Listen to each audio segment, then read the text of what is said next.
Tim Hortons must be stopped. They have taken things way too far. According to the Tim Hortons website, they are putting on a musical. Yes, I said it, a musical. It's called The Last Timbit, and I can't even make up this right now. But before I even get into the specifics of the musical, let's talk about Tim Hortons first. It's the #1 donut and coffee shop in Canada by far, and #3 in America. Probably. As an American that moved to Canada over 6 years ago, I can tell you that Tim Hortons is a big deal here. I mean, you honestly wouldn't even believe how many Tim Hortons there are up here in Canada, or Timmy's as we call it up here in the north. There's one every corner of this country, guys. Go downtown Toronto and I swear there's a Tim Hortons that you can see pretty much across the street to another one. And sometimes when they don't have the donuts or the specialty type of coffee that I want, I'm not lying, I will go to the other Tim Hortons because it's so damn close. And I mean, you probably wouldn't believe me, especially if you're an American, but there are way more Tim Hortons than there are McDonald's in this country. I think I saw somewhere even more than doubled the amount. When I used to live back home in the States, I think the closest Tim Hortons was probably around 30 minutes. I really don't think there's that many Tim Hortons in the US. And I think there's even certain regions where they don't even have Tim Hortons, RIP. I think out even in the West or something. You know what is a big deal in the States though? Dunkin' Donuts. Or, excuse me, they changed their name to Dunkin' or some dumb shit like that. I mean, way to ruin an iconic name. Apparently fast food chains don't learn their lesson. And unpopular opinion here, like an actual unpopular opinion here, I think Tim Hortons is way better than Dunkin' Donuts. I'm sorry, I had to say it. And it definitely doesn't seem like something I should be consuming in the morning. Although I guess I should probably be thinking about the donuts aspect too. And if the sugary syrup coffee is your thing, that's fine. But I don't think you should be able to call it coffee at that point. It's basically a dessert or even a milkshake at that point, but most definitely not a coffee. Yeah, I just got a black coffee because I'm an adult. Would you get like an iced vanilla swirl to it? Like, just get a milkshake then. Just get a milkshake. Very American of you, actually. You know, take something good and ruin it. Sure, you can make the argument that Tim Hortons has some sugary drinks that they're known for, like the ice caps, but the real ones know that a double-double is where it's at. With all this Canadian pride around Tim Hortons, it's actually hilarious. They're not even owned by a Canadian company anymore. As far back as 2014, a majority of their shareholders were owned by a Brazilian equity firm. So not very Canadian-like.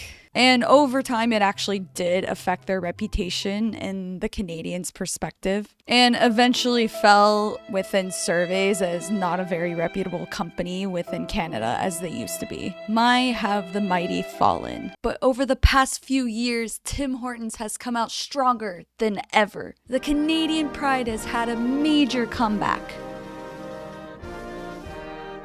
They've been focusing on opening stores worldwide and also some pretty fire collaborations, but also some questionable marketing, which we're going to get into. Honestly, I've kind of really enjoyed some of the marketing that has come out of these fast food restaurants. It's really interesting to see what McDonald's has done. They've done a lot of stuff with Grimace and the Grimace shakes, and also all the anime stuff that they're doing right now, coming up with a whole story and characters. It's actually really cool. Really great marketing. You also see a lot of brands on Twitter, or X as it's known today, really voicing their inner Gen Z. And I'm not gonna lie, it's pretty funny stuff, and it's probably working. It's getting my attention, and I'm actually even following some of these brands on Instagram because I just find it hilarious throughout my day. Capitalism wins again. And so Tim Hortons is no exception with that. They're really trying to push their brand through marketing, but Tim Hortons is funny in a sense that it kind of feels like as if they're speed running marketing. They're really just trying to do whatever they can. They constantly have things going on, and most of it's great, really. It's for a good cause. A lot of them are for kids. A lot of them are for people in need. So I have no complaints, and honestly, this video isn't to throw any shade on Tim Hortons. I really just wanted to highlight some of the interesting things that they've done over time, and ultimately what they're about to do next month with the musical. Just recently, they were running the Smile Cookie campaign, which is a really big thing in in Canada. I'm not really sure if they run it outside of Canada, but essentially it's just a cookie that you buy and it helps towards kids in need. But what my favorite part about the Smile Cookie program is every year there are people who post pictures and videos on TikTok and social media of how terrifying these cookies come out to be. Figure, look at this. Oh, look at this. Look at this. Oh, would you look at this? Just look at it. Absolutely horrifying. I actually dressed up as a Smile Cookie one year for Halloween, so that's just to show how iconic it is here. Honestly, where I think Tim Hortons has really shined is in their merchandise, and I can't really say the same for a lot of other fast food chains other than maybe McDonald's. It's actually pretty cool fashion, and I believe they usually sell out of some of the popular stuff like the Double Double merchandise. And if you remember, they actually did a collaboration with Justin Bieber, of course, the pop king of Canada. And this is real fire, not gonna lie. I actually really wanted that fanny pack. Or do people even call them fanny packs anymore? I don't even know, but it was really cool. And I remember just the other day, I was looking at Poshmark, not sponsored by the way, but one of the first things that came up was the Justin Bieber fanny pack. It's a really hot item. It's really hard to come by, and I believe it's sold out like within days, maybe even hours. I'm not even too sure. I just know it was reselling for like an insane price. And that wasn't even the only collaboration they did with Justin Bieber. I remember they did the Tim Biebs a while back. They were really smart to come out with those right around after the pandemic because we were all starting to go into the office. And I remember people would bring in the Tim Biebs, and it was such a moment. I don't know. Everyone looking forward to the different couple of flavors or few flavors that they had. And it was just a way to bring us all back together. So thank you, Justin Bieber and Tim Hortons. They also do a lot of other promotions such as new food or bringing back old time favorites and donuts, but I'm not really going to get into those because those aren't as exciting. But the one that I did need to bring up, and the whole reason why I made this video, was that I saw that they're doing a musical. And I can't say that I've seen another restaurant or fast food chain do this before. And I'm so curious about it. I'm wondering why a musical? I guess it's supposed to be kind of funny and heartfelt, and it's just like a little over an hour, but I really don't understand why a musical. I understand that these brands and these companies try to come out with these new innovative ideas for marketing and promotions, but this just seems odd to me. I'm really curious to see how it pans out, to see if it's a success at all. But it really has got me thinking, especially someone that used to work within marketing, is all the money, the time, the staff that goes into this. How is this supposed to get the money back? ROI. You know what that stands for? Return on investment. Nope. Radio on internet.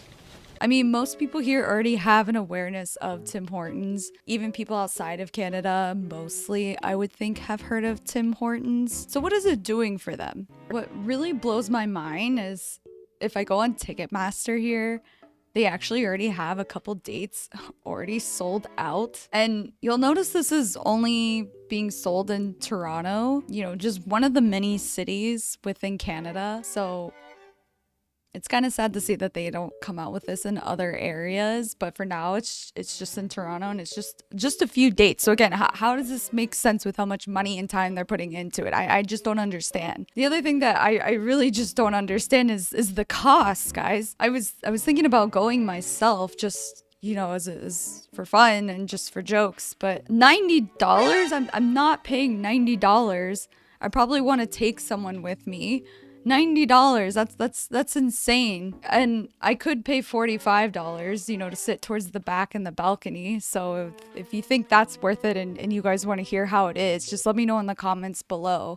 Maybe I will decide to go. It's not too far from me. I can make a trip out there to go see it. And there are a few dates still available. So let me know if that's something of interest for you, and I can let you know how it is. But it actually seems like it's kind of popular. There are a lot of seats that are being taken, even the $90 seats, but especially the cheaper like $40 seats are being taken pretty quickly. So, as I mentioned, the musical called is The Last Timbit, which, if you're not familiar with what a Timbit is, they're basically the little donut holes that you can get at Tim Hortons. You can get them at grocery stores too, but the name for them specifically at Tim Hortons are Timbits. And they're actually really delicious. I love to get them. Usually you'll get like a box of like maybe 10 or 20, get a bunch of different flavors. You can share them with your friends and family. But the musical is supposed to be about a Timbit, I suppose. And this is for their 60th anniversary, so that's why this is such a big deal, why they're doing such a big production like this. And it's not just like some sloppily put together musical either, it seems. They actually got some really big names for this musical. Apparently it was produced with Michael Rubinoff, which helped produce Come From Away, which was a really big musical within Canada. And here's the synopsis for the musical. Inspired by real Canadian stories, The Last Timbit follows a group of strangers who wait out the snowstorm of the decade in a Tim Hortons. In this hilarious and heartfelt new musical, this unlikely group comes together to explore family, community, and finds the best in hard times, all while battling the last birthday cake Timbit. How do you make this a 70-minute musical? It's going to be what, Timbits running around on the stage or stuff? I don't know. I don't get it, guys. Like, I'm actually just so curious right now. And maybe that's what they want. Maybe, I think they did what they wanted to do. It's actually pretty genius. If anything, they're gonna get the money for all the tickets, but I still don't think that's probably gonna be enough to cover the costs of everything. The FAQ is kind of comical as well. I like how there's one question that says, is The Last Timbit appropriate for kids? This show is appropriate for ages 10 and up. What makes it not appropriate for someone that's below 10? I want to know about that. What are you guys putting in this musical? Apparently, according to the FAQ, there will also be merch available specifically for this musical. I don't know, guys. I might have to go to this musical just so I can get one of these t-shirts. I don't know. I feel like, you know, if the Justin Bieber fanny pack went for as much as it did for resale, I don't know. Who knows how much this one could go for? Oh, I see they're even selling Tim Hortons coffee and Timbits at the theater during the time. Just all out Tim Hortons for this. Just so Canadian. You guys just don't understand how loved this brand is in Canada. There's a big cottage season here in a big cottage area a little bit more north of Toronto. And they even have a boat drive through there. Yes, you can get your Tim Hortons even through this boat drive through. They've thought of everything. They've thought of everything. Okay, so here we go. We have a little bit more background on this from Global News, which is a Canadian outlet. It says, the production is loosely based on a 2010 snowstorm that was so bad, drivers on a highway were forced to hunker down in cars and others had to wait out in the inclement weather at a local Tim Hortons. Apparently, Tim Hortons obviously didn't come up with this themselves. They hired a marketing firm or an agency to come up with this idea. And apparently they just gave them full reign. They're like, come up with whatever. They didn't even specifically say it had to be an event, according to Global News. They just had to have something with heart. I even like the CMO's response to this. What on earth would we know about pulling something like this together? Our agency, that's not their specialty. It's certainly not ours. I really hope this goes well for them. Going the first night must be exhilarating. I don't know. How many times could they have possibly reenact this and practice this for what, only like 5, 6, 7 shows? I don't know. I'm curious. I know I keep saying that, but I'm just so curious about this. They're trying really hard to make it seem like Tim Hortons is made for a musical. Apparently the guy that they hired to help produce this, the one that I was mentioning that did Come From Away, he says Tim's plays a really important part. After the opening number, the first line is, I start my day at Tim Hortons, and we have a scene in the Tim Hortons and we come back to it. So Tim Hortons in musical theater didn't seem as outlandish to me as it might have to other people. Okay, just because Tim Hortons was in a scene of a musical or a play before does not mean Tim Hortons needs to have a musical. But again, I think maybe I would see it. Apparently, they also have a song called What Would You Do for a Timbit? What'd you do for a Klondike bar? Kill your wife? The producer does say nobody will dress up and dance like a Timbit, which does disappoint me a bit. I would love to see that. If anything, put me in the musical. I will dress up and dance like a Timbit. I would do that. Hire me. Come get me, please. Just contact me in the comments below, please. So yeah, they're doing a couple musicals between June 26th and the 30th. That's coming up next month. If you think I should go, let me know in the comments below and I will try to snag some tickets and maybe I can get some juicy information, get some photos, maybe some videos. Maybe some merch. I really hope so. Maybe it would be worth the $40 or $90. I don't know. But it should be interesting nonetheless, and I hope to hear a little bit more about it, but that's all the information that they have now. Tim Hortons has been through a whirlwind of different marketing tactics and promotions, and honestly, I'm not going to give them any shade. They've been pretty interesting. They've caught my eye. They've caught my attention. And Canadians still love this brand. It's a very important brand here. People may not realize it outside of Canada. It may just seem like another coffee shop and maybe even like a lower end coffee shop compared to when people think about Starbucks or some boutique coffee shop. But here it's really important. It was born in Canada and apparently now owned by Brazilians, but still have huge Canadian pride and they still dominate this country, honestly. They're everywhere. they're everywhere.